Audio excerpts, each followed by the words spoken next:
नमस्कार मंडळी, श्री स्वामी समर्थ. मंडळी, आपलं मनापासून स्वागत आहे माझ्या या छोट्याशा चॅनलमध्ये.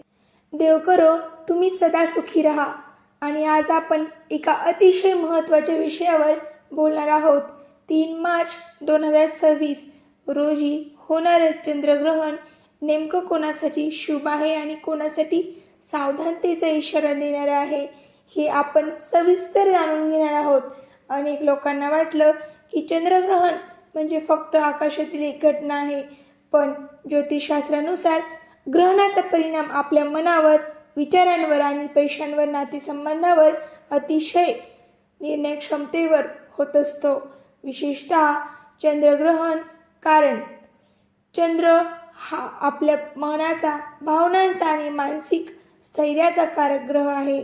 मंडळी, चंद्र खूप महत्त्वाचा मानला जातो आपल्या आयुष्यामध्ये. चंद्र आणि मन हे एकमेकांशी संबंधित आहे. जेव्हा पृथ्वी, सूर्य आणि चंद्राच्या मध्ये येते ना, पृथ्वी आणि सूर्य चंद्राच्या मध्ये आल्यावरती तेव्हा चंद्रावर सावली पडते आणि त्या घटनेला चंद्रग्रहण असे म्हटले जाते. पण ज्योतिषशास्त्र सांगतं की ही सावली फक्त चंद्रावर नसते, ती आपल्या मनावरही पडते. त्यामुळे ग्रहणाच्या काळात लोक जास्त भावनिक होतात.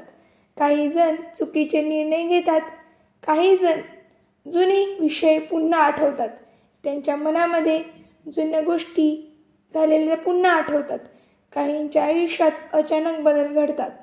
ग्रहणाचा प्रभाव फक्त त्या दिवशीच नसतो, तर साधारण 15 दिवस आधी आणि 15 दिवस नंतरही त्याचे परिणाम जाणवतात. म्हणजे जवळपास 1 महिना हा काळ संवेदनशील असतो. आता आपण राशीनुसार सविस्तर परिणाम पाहूया. सर्वप्रथम येते ती आहे मेष रास. मेष राशीच्या लोकांसाठी हे ग्रहण थोडं सावध राहण्याचा संकेत देतं. या काळात खर्च वाढू शकतो. अचानक वैद्यकीय खर्च किंवा घरगुती खर्च समोर येऊ शकतो.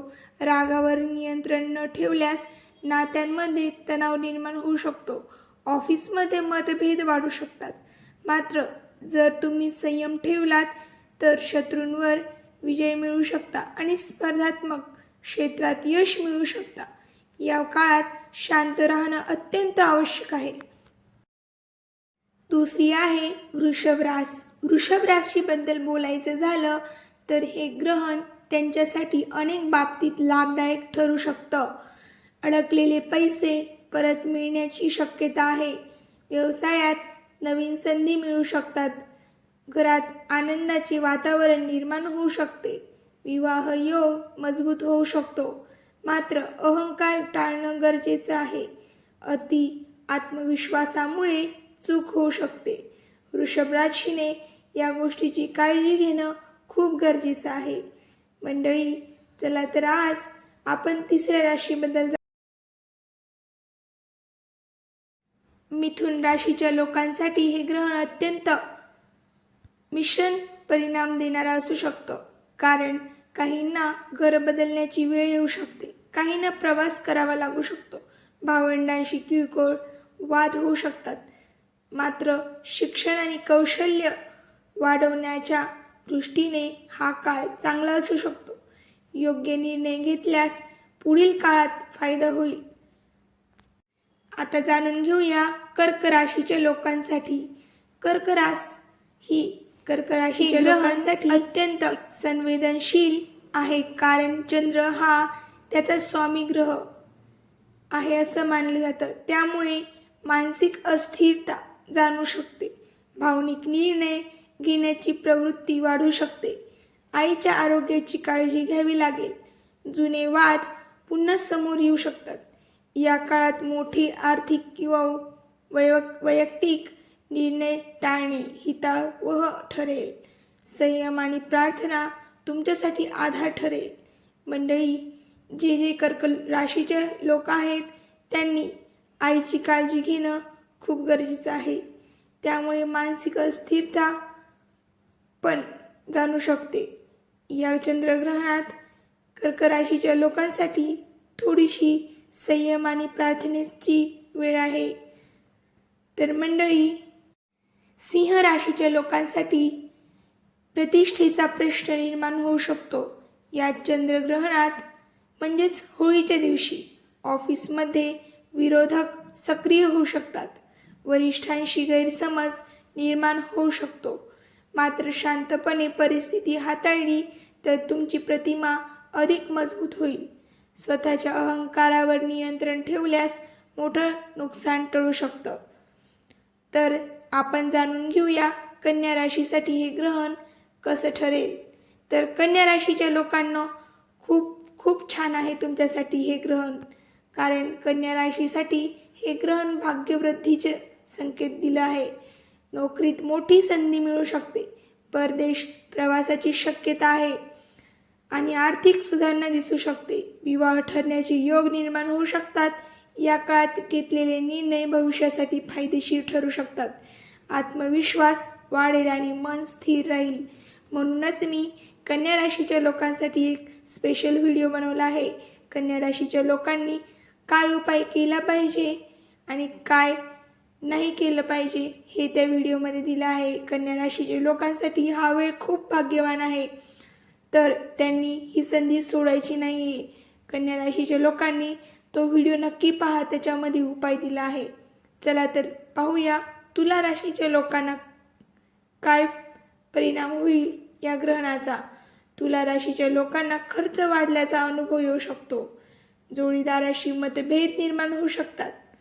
मात्र अचानक धन लाभाची शक्यता नाकारता येत नाही. योग्य गुंतवणूक केल्यास फायदा होऊ शकतो. नात्यांमध्ये समजूतदारपणा दाखवणं अत्यंत आवश्यक आहे तुला राशीच्या लोकांनी. तर मंडळी, जाणून घेऊया वृश्चिक राशीच्या लोकांसाठी हा काळ थोडा कसा आहे. तर वृश्चिक राशीच्या लोकांसाठी हा काळ थोडा तणावपूर्ण असू शकतो. वादविवाद वाढू शकतात. कोर्ट कचेरीच्या प्रकरणांमध्ये विलंब होऊ शकतो. मित्रांकडून गैरसमज निर्माण होऊ शकतो. गुंतवणूक करताना काळजी घ्या. संयम ठेवल्यास परिस्थिती हळूहळू सुधारेल.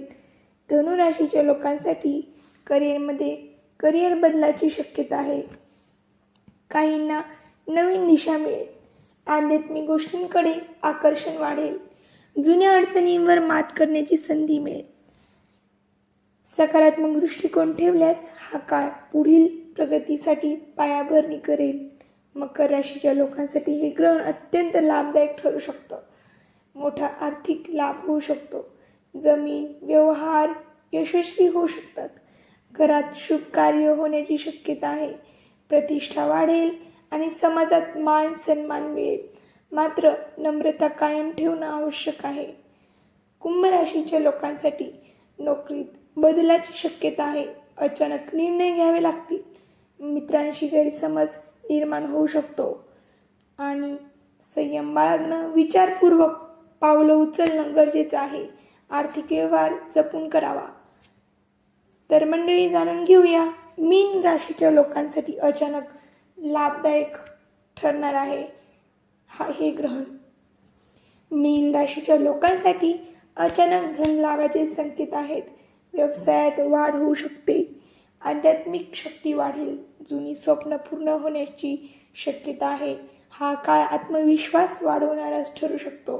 ग्रहणाच्या काळात काही गोष्टी टाळणं योग्य मानलं जातं. या काळात शक्यतो मोठे व्यवहार टाळा. अनावश्यक वाद टाळा आणि मन शांत ठेवा. ग्रहणानंतर स्नान करणे, घर शुद्ध करणे आणि दान धर्म करणे शुभ मानले जाते. शेवटी एक गोष्ट लक्षात ठेवा की ग्रह आपल्याला संकेत देतात, पण आपलं भविष्य आपल्या कर्मावर अवलंबून असतं. ग्रहण हा एक इशारा असतो की आपण सहज किंवा सजग राहावं, संयम बाळगावा आणि योग्य तो निर्णय घ्यावा. जर आपण सकारात्मक विचार आणि योग्य कृती केली तर कोणतंही ग्रहण आपल्याला मोठं नुकसान करू शकत नाही. जर तुम्हाला तुमच्या राशीबद्दल अजून सविस्तर जाणून घ्यायचं असेल तर कमेंटमध्ये तुमची रास नक्की लिहा आणि हा व्हिडिओ नक्की शेअर करा, कारण कदाचित तुमच्या शेअरमुळे एखाद्याचे नुकसान टाळेल. धन्यवाद आणि तुम्हाला पुण्य मिळेल.